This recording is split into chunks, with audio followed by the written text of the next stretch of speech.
Good day. Welcome to a BW Businessworld dialogue. Welcome to this BW Wellbeing World dialogue. Today is Basant Panchami when we are shooting it. I'm sure you'll see it subsequently. Today, the world in India is facing lots of challenges. Life has become fast-paced. Life is stress, and all this is leading to autoimmune diseases. We've been talking of mind, body, soul, and living a healthy life.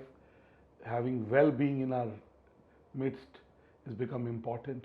But how do we achieve this? Is well-being for very busy people possible? What is well-being? How can we achieve a state of well-being? How can we live longer, live better, live disease-free? And most importantly, is there a playbook or a toolkit to be able to live disease-free? Is it possible to cure autoimmune diseases? If yes, how? Today, we have a guest who knows it all, who's done it all. She's done it from a place of personal relatability. She was diagnosed with an autoimmune disease and she reversed that.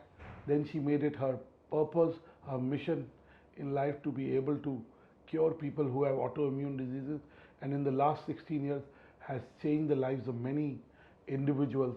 And through her work from the Kindness Practice Foundation and her international practice of restoring people's health, Ms. Rachna Chhachhi is helping countless individuals and leaders live a better quality of life. So Rachna, welcome.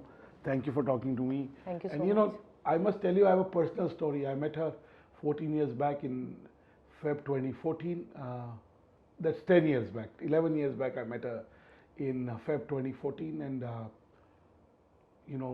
I had health issues and she guided me through those. She changed my nutrition. She helped me get onto a practice of yoga to make sure that my sleep is better. So I can say from personal standpoint that whatever she practices, not only she's applied it on herself, I've experienced it myself. So Rachna, let me start by asking you, it's been 16 years since you started this practice of restoring people's health, of making sure that people have the toolkit to be able to live better lives. So how's been the journey? Give us a sense of how from a personal place you started and today you feel accomplished, having influenced the lives of many other people. Very, very gratifying. So today, Anurag, in yoga there is this term known as gross body and subtle body. When I was Vice President Business Development at GE Money and I was struck with rheumatoid arthritis and I was clinically given up by doctors. My joints are supposed to be, as per scans, completely destroyed. We have orthopedics who come up on stage at our foundation awards and say, we don't know how she's walking, but whatever she's doing works. From that place where I was told there is no hope, to healing myself, restudying. It's very difficult when your daughter is studying for class 7th exams to sit and study, and over the years the amount I have studied, and I did my PhD twice, and it just becomes so gratifying because I don't study for my gratification. My field is such, mind body healing as you called it. There is research that comes out every single year. I want to give back. Over the last 16 years, every year my clinical impact in healing people has become higher and higher and higher. And the only thing that drives me is the memory of the pain I had in 2006. Fantastic. Now along the way you've written 5 books. You started with Restore, and today you have a book about treating, curing autoimmune conditions. Yes. And for those who don't know what autoimmune conditions are, why don't you tell them what does an autoimmune disorder manifest itself like? Right. So there are 100 plus autoimmune conditions and there is no cure in medical science. In an autoimmune condition, the immune system attacks a part of your body. So for example, in multiple sclerosis, it is the spine. In rheumatoid arthritis, what I had, it is the small joints. In lupus, it is more widespread. So there are, like this, debilitating diseases. Doctors put you on methotrexate, which is a chemotherapy drug, immunosuppressants, steroids, and then progress to biologics, which increases risk of cancer. And they tell you that they can only manage it, but there is no cure. Statistically, average lifespan of an autoimmune warrior is early 60s, because multiple organ failure because of the side effects of these drugs causes the death, not the disease. They're not able to walk properly, they have something known as chronic fatigue. Now, this is not your regular tiredness of you go for you have a heavy week and you come back and on a Saturday you're tired and you want to sleep it off. This is a constant feeling of brain fog, feeling feverish, not being able to lift a finger also because you don't have the strength to do it. So people who don't have an autoimmune condition, however much they love the person, they're unable to understand what this condition is. And because there is no cure in medical science, a lot of patients are mentally devastated.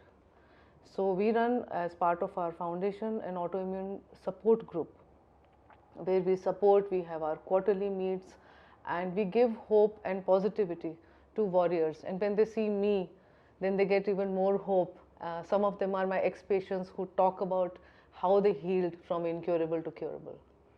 Rachna, if I may ask, what is one way to be able to diagnose that? Because sometimes you don't even know that you have an autoimmune disease. Correct. So we sometimes ignore symptoms, minor or major. Yes. So what should one do to be able to totally scan oneself and know that you have one or you don't have one? Sure. So 80% of autoimmune conditions impact women, because women are emotionally also more sensitive. It's not to say that men are not or other genders are not, but this is data that I am talking about. There is something known as antibodies in our blood. So anti-CCP, the IgG, IgGE, IgG4, IgGA, these are some antibodies. There are different histone antibodies, there are thyroid antibodies. So getting tested if you have symptoms is a good idea. Symptoms can include chronic fatigue that doesn't go away, chronic pain that doesn't go away. A lot of patients, when they come to me, the diagnosis happens after, because they go to the doctor and the doctor just straight away puts them on antidepressants, thinking it's all in their head, which is the sad state. So then I go ahead and I test them for, most common is thyroid antibodies and ANA. ANA is a marker which is common and is positive or weak positive in most autoimmune patients. And what is ANA? Anti-nuclear antibody. Why don't you decode what does that mean? How It does is, it's another form of antibody that confirms the presence of an autoimmune condition. Now, in autoimmune condition, like in any other condition, Anurag, you've experienced this. You have reversed your type 2 diabetes, and you had high cholesterol in 2014 when we met, and we reversed that. So like in any other condition, you can, when you reverse it, you can make your genes and your antibodies dormant. This is the field of epigenetics, which is my area. So epigenetics is, here's your genes, epi is above the genes, and when you change the response of your genes from active to passive, that's when your disease starts disappearing. Absolutely. Now, Rachna, what is the major cause of autoimmune disorder? Why are people getting so much autoimmune disorder? Why is there a increase? Is it the detection is more now, or we've always had autoimmune diseases? No, we did always have, but the number of cases are going up more because of the subconscious stress. 10% of our brain is conscious and 90% is subconscious. Clinically, if you look at the causes for autoimmune, there are various causes. There's the leaky gut, there's childhood trauma. Leaky gut is intestinal permeability, when you scientifically call it. But why does leaky gut happen? You are stressed. The brain is sending a signal of stress to your gut. So the gut is constantly getting eroded because of the anxiety. This vicious cycle is not stopping. And in emotionally sensitive people, this trigger can come on for autoimmune, but it also needs an immediate trigger. So So when someone gets diagnosed for an autoimmune condition and they come to me, I ask them what happened in the last 3 to 5 years. Was there an emotional loss, a financial loss? And usually it's one of these which triggers it. Then over the next few therapy sessions, and I do a lot of talk therapy, I'm a certified mental health therapist, we sort of scrape down to childhood trauma and talk about it and release it. So, Rachna, what gets you to be able to cure them? Give us in a very simple way what constitutes good health, how do you restore your health to good health, minus the autoimmune diseases that you talk of. Right. I treat a lot of lifestyle neurodegenerative diseases. Mostly my patients are chronic. 2 days back over here only somebody walked in and said, I have 100% blockages, please cure me, I don't want to get a heart surgery done. So those are also the kind of cases that I treat. The steps are very simple, and what differentiates my treatment from anyone else is that I use the power of the mind in the healing. I don't give you a diet chart. There's a trigger that needs to be there to start releasing the subconscious stress, to change your response to stress. You know, stress is everywhere, Anurag. How do you change your triggers for stress and still stay calm in those situations, which creates an anti-inflammatory environment in the body? That's the true key to healing. You know, we talk about multiple inputs into health, Yes. Nutrition, quality of sleep, Yes. stress, the environment. Give us a sense of what are the elements that can go into making your health better, Okay. restoring your health. Sure. So everyone looks at nutrition as a unidimensional edible food. Nutrition is for your body, what you eat. Nutrition is for your mind, the good or traumatic thoughts that you put in your mind. The moment you start weighing both 50-50, we have seen very healthy people exercising a lot, just unfortunately dying of a heart attack. You know, there has been a spate of top leaders where it's happened. Why does that happen? Sleep. Very, very big contributor. If you don't sleep for 7 to 8 hours, your inflammation levels will rise. Water. We are 70% water. Nobody drinks a glass of water every hour or two to hydrate, to circulate, to increase BMI, to flush out toxins. That's the role of water. It's the most powerful nutrient that we can ingest. These are some of the things, if we understand and then work consciously towards releasing that stress while nourishing ourselves. You can't just say, I am eating healthy, you will not get okay. You can't just say, I am doing mindful meditation or doing only breathing, you will not get okay. I am holistic, you are holistic. As holistic beings, we are mind body. You have to nourish both. So, you know, you told me many years back, sitting is the new smoking. Yes. Give us a sense of why we should move every 30 minutes, 20 minutes. Why should we get up and take a deep breath or stretch our limbs? Give us a sense of why do you say that? So I treat a lot of top leaders, you know that. The typical bane of the corporate world is you're sitting for long hours in a meeting, it's building up inflammation, it's jamming up your ability to distribute the nutrients that you eat from your food to the parts of your body where it needs to go. So when you get up and you just stretch for a minute, you are opening up your joints, you are releasing pain and inflammation. A lot of corporate India is suffering from back pain, especially upper back, muscle ache, because the muscles are weak. Now, just like we need to look after our brain, we need to look after our body. Any disuse is going to make it decay faster. So getting up will help you not make it decay faster. That's why sitting is the new smoking, because you are decaying your body like smoking does.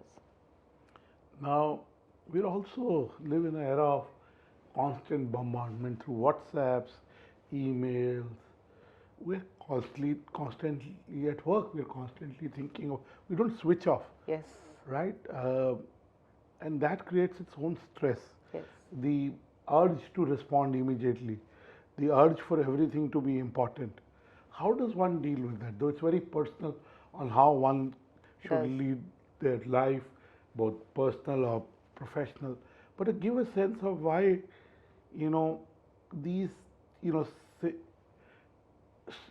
being just in silence for 5 minutes, 10 minutes every day, observing your breath, or just doing alom vilom 3-4 times a day, it calms you down or brings you back uh, to your well-being state, if I may say.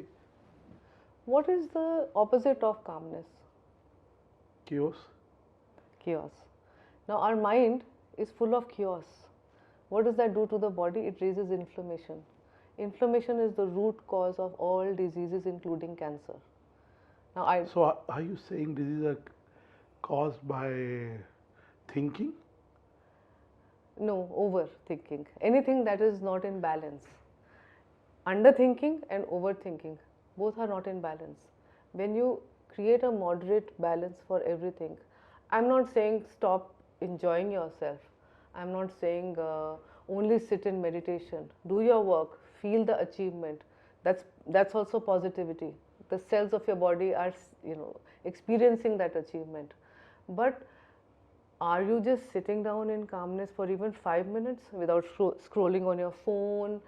No, we are not. So we are in a constant state of fight or flight, which increases inflammation. Now, inflammation is good for us if it is acute because it fights infections.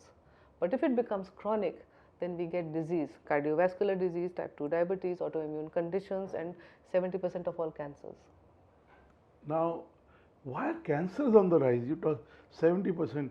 A doctor was saying to me a couple of weeks back that the way cancer is growing in India, we'll have more cancerous patients than we have diabetes patients. Yes. We have a lot of diabetes patients. Oh, yes. So, why is cancer on the rise? It is because of the response to stress. It is because of toxins. It is because we have not been nurtured when we were growing up to understand that failure is okay. It's all fine. So everyone is under pressure to succeed, to achieve, to get an extra house, extra clothes, that promotion. I'm not saying those are bad things. They are wonderful drivers. But you've got to create boundaries. Now, if you don't create those boundaries, this body, which is going to help you fulfill your dreams, you're neglecting this body. It'll give up. So where will your dreams go? Also, you talk a lot about sleep. Yes. I personally believe in the magic of sleep, and I read this book by Matthew Walker called Why We Sleep many years back, and I naturally, subconsciously follow that. But tell our viewers how sleep is very important, why sleep is very important. Sure. So lack of sleep, first of all, increases inflammation levels. It's clinically been proven to raise sugar levels, so it's a risk factor for diabetes. It puts you in a pre-diabetic state. It increases weight, so people who have lifestyle obesity issues sleep less. It's been linked back to that. Women have more hormonal issues because hormones become in a state of disarray. So balanced hormones require 8 to 9 hours of sleep, and women need more sleep than men, which in our country is the opposite.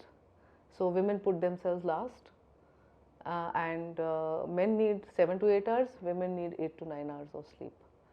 So the moment you sleep well, day after day, consistently, and consistency is what the mind and body respond to. Your inflammation will go down, your hormones will get balanced, you will realize that you start losing weight, your digestion becomes better, your skin starts clearing out. It's the miracle of life to sleep well, because it's our way to repair. Anurag, what happens if somebody doesn't go to the washroom for 6 days? Torture, right? Yeah. So sleep is our daily way of repairing the previous day's issue, whatever wear and tear that we have been through. Now let me come to another aspect of being alone, using solitude as a way to heal. Yes. Silence is very powerful. we are always constantly in a rush. We all constantly want to respond. How do we achieve a state of bliss through silence? Why is silence so important? Silence is very important because we have to like our own company. What are we running away from? Why don't we want to be with ourselves? It's because we have to get to know ourselves.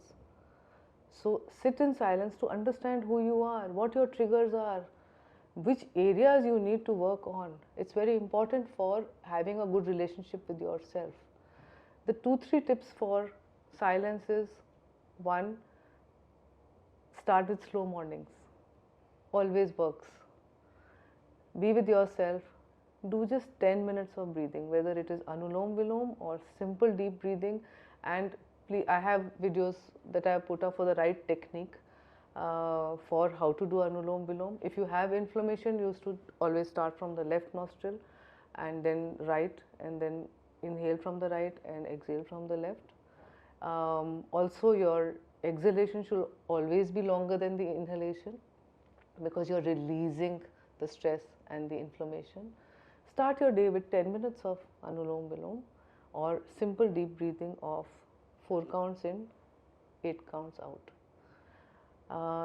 Second, I will recommend, you talked about silence, I will recommend one of my favorite books called Silence by Thich Nhat Hanh, the Vietnamese monk. Everyone knows about him. Don't rush into reading the book. Pick up the book, read 2 pages in the morning and 2 pages at night. I can guarantee after 20 pages, that radio chatter in your head, which is constantly sending stress signals to the body, will start quietening down. Now, Rachna, also what is very important is the quality of relationships. Stress comes from business relationship, personal relationships, because the environment being certain way, social media, the society has changed in the last few years. Very much. How can meditation help you in really curing those relationships and hence curing you? Is that possible? You know, meditation, true meditation can only be done by the 0.005% of the people. So through body language you will get to know if somebody actually meditates or not, or through the way they live. But guided meditation, sitting in silence, doing breathing exercises, what does this do? It helps you get in touch with yourself. When you get to know yourself better, you get perspective. Anurag, everything is about perspective in life. Disease is about perspective, relationships is about perspective. Suddenly you look at the relationship and say, is it really bothering me? Is this going to matter in the next 3 years? She said this to me, he said that to me. Think medium term. You know, in your organizations you do business plans, you do a quarter to quarter plan, and then you do a 30,000 square feet height plan. What are you doing with your life? You are doing this. Give it that. The fingers of the lines of your hand will start becoming clearer. Similarly, when you sit in silence with yourself and do some deep breathing, your life in perspective will start getting better, because you will learn to let go, forgive. Rachna, also, you know, some business executives say they're too busy to be able to do all this. We're traveling much more. We're traveling between cities. We're traveling for concerts. We're traveling for marriages. We're traveling for other events. And you know, this constant state of being on the move also creates its own, you know, toll, so to say. How does a busy executive find time for this, he or she? You have to start with yourself and prioritize. Make a list. What is really important for you to show up? And just like you're showing up for others, where is that list of showing up for yourself? People never show up for themselves. So they are spreading themselves so thin for others that they start dying out, burning out inside. It doesn't happen suddenly if someone, you know, passes away, God forbid, you know, with a health issue. It happens 10 years before. So prioritize yourself. Everything else will happen. Your dreams will get fulfilled. Your friends will understand. Why? Because when you prioritize yourself, you start feeling calmer, you become better company to people, you become a better leader because you take better decisions. Then you get more energy to attend a friend's wedding. When you're in the plane, don't miss the opportunity to sleep or just read a book. You're still on your laptop doing stuff. No. So make certain things important and put a boundary on others. I'll give you a simple example. 2 weeks back, I was submitting a research to an international journal on anti-inflammatory clinical impact of Anulom Vilom Pranayam, and I got an amazing impact from a clinical data perspective. I switched off the notifications of on my WhatsApp. I haven't gone back and switched them on, because I will choose those twice or thrice a day to see what is on my WhatsApp. When it keeps coming up, ting, ting, I feel, oh, it's like, people will feel it takes a minute to do, but it has disrupted your entire thought process. So make that boundary for yourself and show up for yourself. Okay, now let me also ask you another thing. That today, what you do, of course, you have a non-profit organization that helps individuals, but in some cases, the cost of restoring your health or seeking professional help is so high that it's outside the affordability of a lots of Indians. How do we make sure that we're able to take these best practices, experiences, counseling to people who need it? So I can't comment on what others are doing. I will talk about what I am doing. I got into this, like you said in the beginning when you introduced me, it's a mission for me. So I have two verticals in my life. One is my clinical practice across 27 countries for the last 16 years, and the second is the foundation, Kindness Practice Foundation, that I run.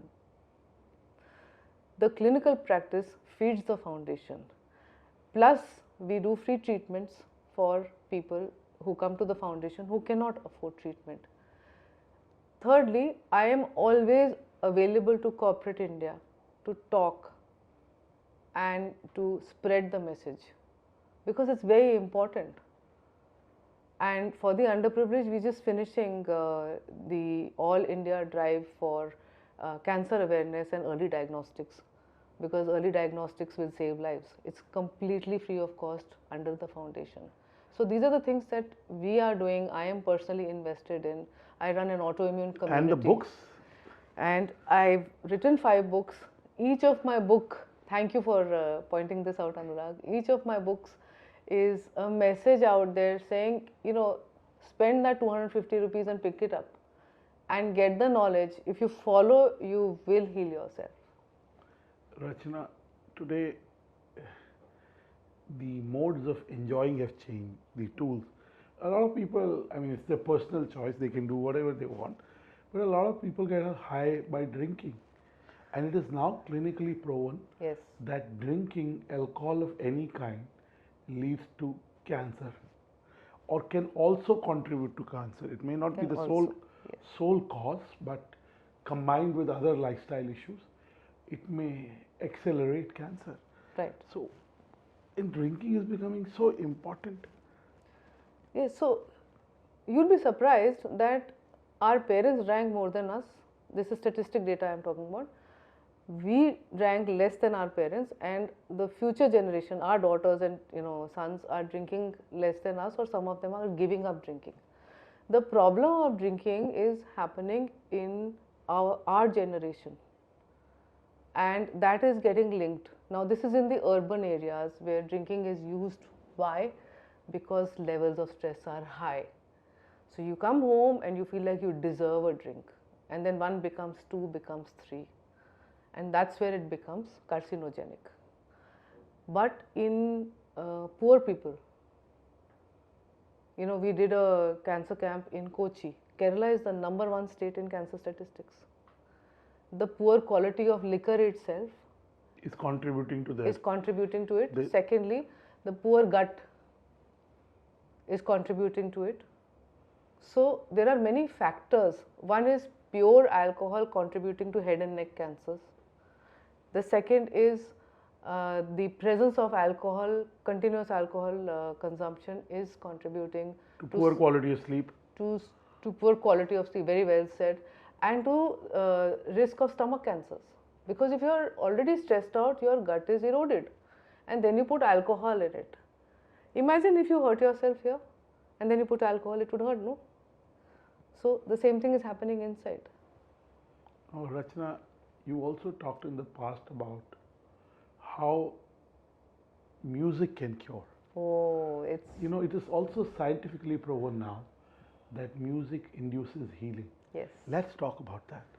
So, when anyone signs up with me and I give them the Anulom Vilom, you've experienced this, Anurag, it is mandatory for them to listen to the music I have given along with the Anulom Vilom. And very often I make them see it on TV because of those healing visuals. It's a mind-body intervention.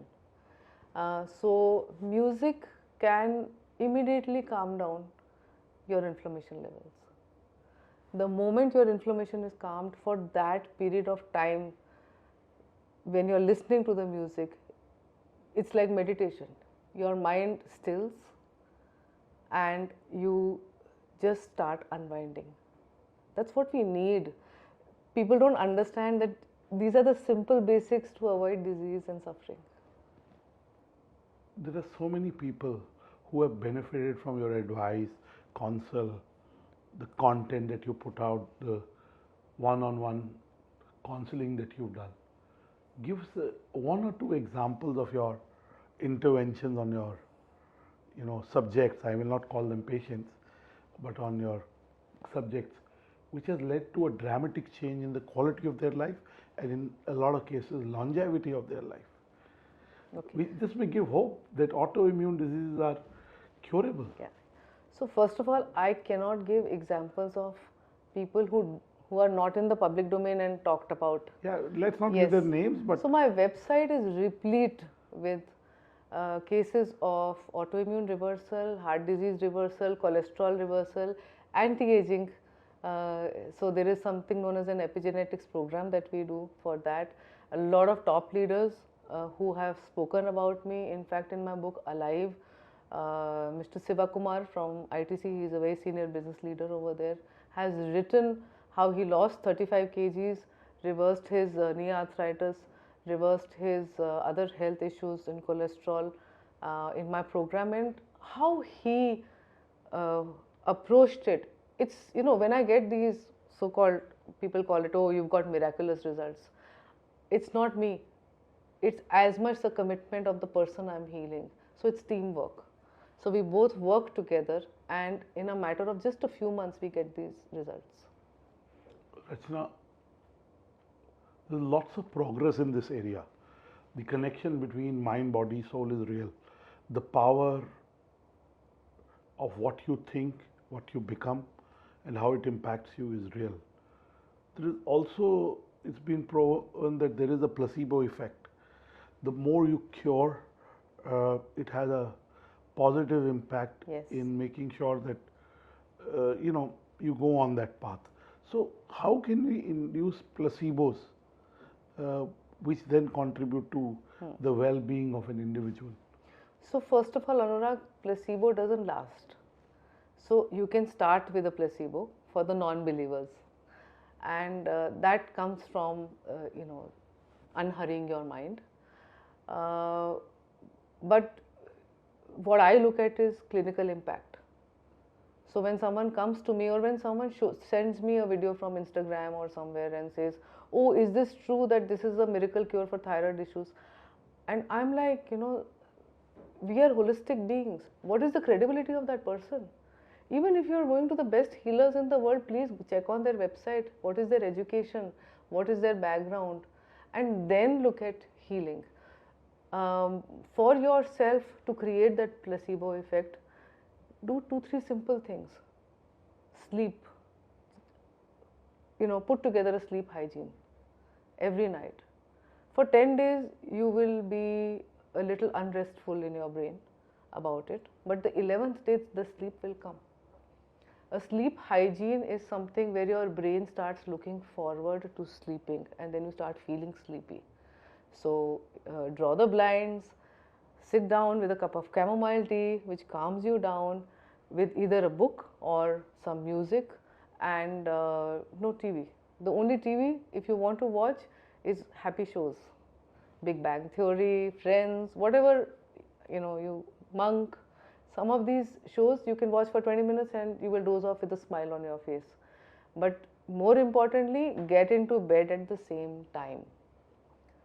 Rachna, let me ask you that we are a land of ancient wisdom. We've had the Vedas, Yes. we've had the Ayurveda, we have homeopathy, Yes. we have naturopathy. Some of the things that you are talking about are also talked about. Holistic diagnosis of emotions, Yes. how emotions are leading to certain diseases. So curing of those, root causes, and then curing the actual Yes. disease that has occurred because of it. So how much does your practice borrow from, let's say, homeopathy, Ayurveda, naturopathy? So I'm a PhD in Ayur Yoga.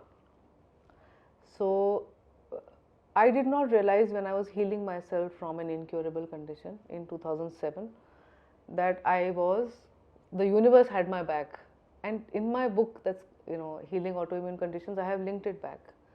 So when I started doing Anulom Vilom, there was already research available on the benefits of Anulom Vilom. When I incorporated extra virgin olive oil, there was already research about extra virgin olive oil being good for your joints.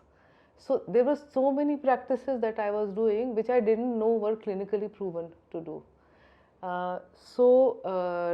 The turmeric, which is our ancient old thing, you can't take out curcumin and have. You've got to have turmeric with black pepper and oil.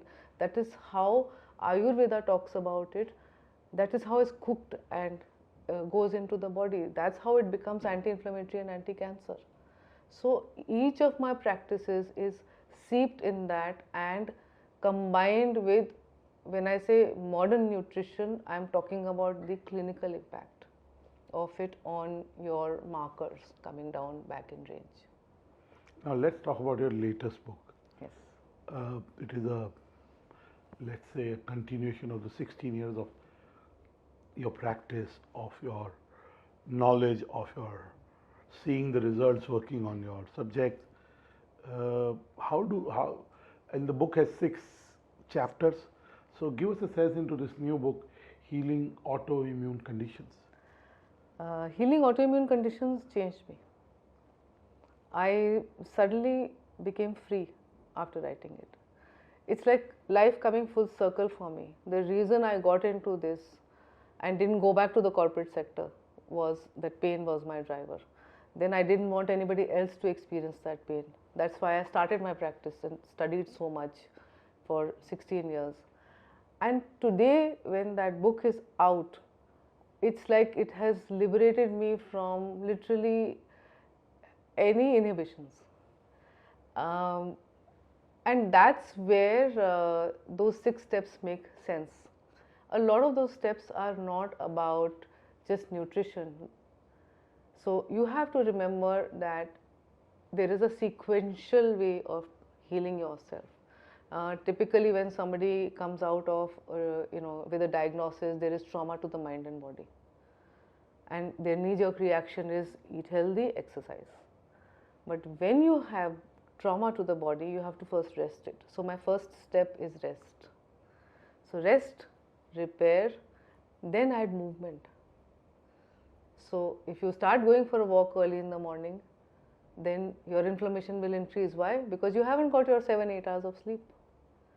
So it's rest, repair, movement, and that is how recovery will happen, and that is how you will restore yourself, and that's how normal life starts. Beautiful. My last question to you. If you had to say which are the 2 most important influences on you from the current state of mind in the domain that you are in. You already talked about Thich Nhat Hanh, the Vietnamese monk. Number 1. Give us 2 more influences or sources of content, sources of inspiration. Of course, the healing of your own patients is one, but beyond that. So very early on when I did my nutritional therapy from Oxford, Dr. Dean Ornish's books were part of our course, and Dr. Dean Ornish was the first cardiologist in the US who stood up and said that you can reverse heart disease without getting a surgery done. And then for 30 years he has been running Ornish living centers across the US, which are covered by insurance. So that is how his clinical impact is. And what does he use? He uses movement, yoga, meditation and nutrition for reversing heart disease. And at that point in time, it had a huge influence. I still follow him on social media. I dropped him a message. He was kind enough to message back, and he, along with another healer, I think it was Dr. Sanjay Gupta, have clinically proven that Alzheimer's can be reversed. So, you know, he's one of those. Of course, I can't stop talking about Thich Nhat Hanh because on an everyday basis I stay healed because of the practices that that are imbibed. The third is, it's not one person, it's a practice, is the practice of gentle yoga that keeps me healed. And that, you know, people when they do exercise, they either over exercise or they under exercise. This moderate exercise keeps my joints supple, keeps me going. Walking 20,000 steps a day despite the fact that I'm supposed to be bedridden. Beautiful. The holy grail of health or well-being is preventive, personalized and predictive. How are you making sure that what you do is preventive, it's predictive and it's personalized? So, unfortunately, a lot of preventive people don't come to me. They come to me after they are broken. And my reputation is that if it hasn't worked, go to Rachna, she will heal you. And that is for late stage cancer patients also. The preventive aspect comes in after I have healed them, and then I give them a new normal. So that's the preventive impact of preventing and never getting that disease back if you follow the new normal. Predictive is the moment you give the new normal inputs on a day-to-day basis, every day, and make your life predictable, your health will become predictable and positive. And of course, it is personalized because it depends upon the reports, gender, age, where people stay, what their childhood trauma was, what their relationship with their parents, spouse, friends. I invest a lot of time in each person I heal. Thank you, Rachna. This is Dr. Rachna Chhachhi talking to you about how to reverse autoimmune diseases. The good news is that autoimmune diseases are reversible. The bad news is that autoimmune disorders are growing. So I hope many more people get inspired by what Rachna is doing. She also runs a certification course where she is scaling up her practice, the impact of her practice, so that more and more people can be cured. So we wish her luck in her endeavor to cure, restore, heal people. And I'm sure when we talk to her next, before her 6th book comes out, the autoimmune diseases number has come down in India. Thank you. Thank you for watching this. Please let us know if you liked it, and we'll be very happy.